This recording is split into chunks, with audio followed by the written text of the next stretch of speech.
Sejarah Mesir peradaban kuno. Mesir dikenal dengan peradaban kuno yang sangat maju. Sebagai salah satu peradaban pertama di dunia, Mesir mencapai kemajuan luar biasa di bidang arsitektur, matematika, astronomi, dan seni.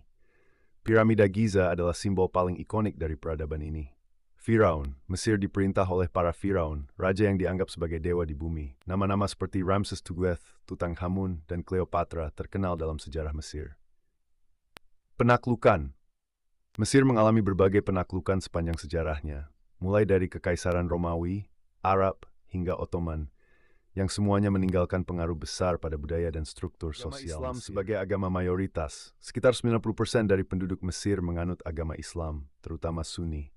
Mesir adalah pusat utama Islam di dunia Arab, dengan Al-Azhar University di Kairo sebagai salah satu pusat studi agama terbesar di dunia. Agama Kristen. Sekitar 10% dari penduduk Mesir adalah penganut Kristen, terutama gereja Ortodoks Koptik. Agama ini memiliki sejarah panjang di Mesir, dengan banyak gereja dan situs bersejarah. Peninggalan agama kuno.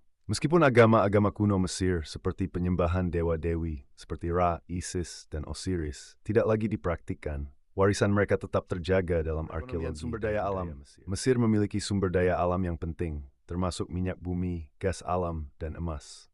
Sumber daya ini menjadi bagian utama dalam perekonomian negara. Pertanian. Pertanian juga merupakan sektor vital. Mesir sangat bergantung pada Sungai Nil untuk irigasi pertaniannya. Produk utama termasuk gandum, kapas, pariwisata adalah salah satu pilar penting perekonomian Mesir. Dengan banyaknya situs bersejarah seperti piramida, kuil, dan makam Firaun, Mesir menjadi destinasi wisata utama.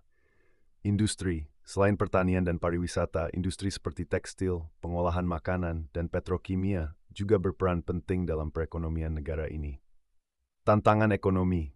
Mesir menghadapi tantangan dalam hal pengangguran, inflasi, dan utang luar negeri, meskipun pemerintah bekerja keras untuk memperbaiki situasi ekonomi dengan berbagai reformasi. Piramida Giza dan Sphinx. Piramida terbesar di Giza adalah salah satu dari 7 keajaiban dunia kuno yang masih ada. Ini adalah tujuan utama wisatawan yang datang untuk melihat keajaiban arsitektur dan sejarah. Kuil Karnak dan Luxor. Di kota Luxor terdapat kompleks kuil yang luas, termasuk kuil Karnak yang sangat terkenal. Tempat ini merupakan pusat agama Mesir kuno. Valley of the Kings. Lembah ini adalah tempat pemakaman bagi para Firaun dan bangsawan Mesir kuno, termasuk makam terkenal milik Tutankhamun. Kota Alexandria. Sebagai kota terbesar kedua di Mesir, Alexandria terkenal dengan sejarah Yunani kuno, pelabuhannya yang indah, dan perpustakaan Alexandria yang legendaris. Mata air panas di Siwa Oasis. Siwa Oasis adalah tempat yang indah dan tenang, terkenal dengan mata air panas alami dan pemandangan gurun yang menakjubkan. Danau Nasser, salah satu danau buatan terbesar di dunia yang terbentuk oleh bendungan Aswan. Danau ini juga menawarkan pemandangan spektakuler dan merupakan tempat penting bagi flora dan fauna setempat. Mesir adalah negara dengan sejarah yang kaya, agama yang beragam, dan perekonomian yang sedang berkembang. Sementara tempat-tempat wisata seperti piramida dan kuil-kuil kuno menarik jutaan pengunjung setiap tahunnya. Dengan kombinasi warisan budaya dan kemajuan modern, Mesir tetap menjadi negara yang penuh pesona dan misteri.